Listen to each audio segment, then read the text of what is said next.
మీరు పర్సంటేజీలు తీసుకున్నారు, మీరు పర్సంటేజీలు లేని పనులు చేయలేదు. మీరు సెలెక్టెడ్ ఫైల్స్ మాత్రమే మీరు తీసుకొచ్చి మీరు సంతకాలు పెట్టారు.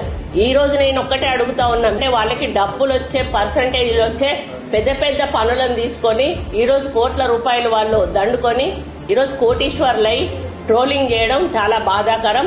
వెంటనే దాన్ని ఆపాల్సిన అవసరం ఉన్నది. లేకపోతే నేను సైబర్ క్రైమ్ వాళ్ళకి తప్పకుండా నేను కంప్లైంట్ ఇస్తాను.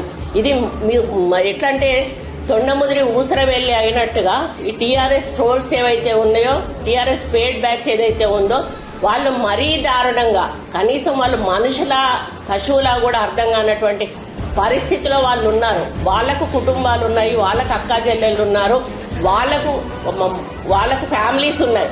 అటువంటి వాళ్ళు కనీస మన ఇంగిత జ్ఞానం కూడా లేకుండా పిచ్చి పిచ్చిగా రాయడం అనేది చాలా బాధాకరం.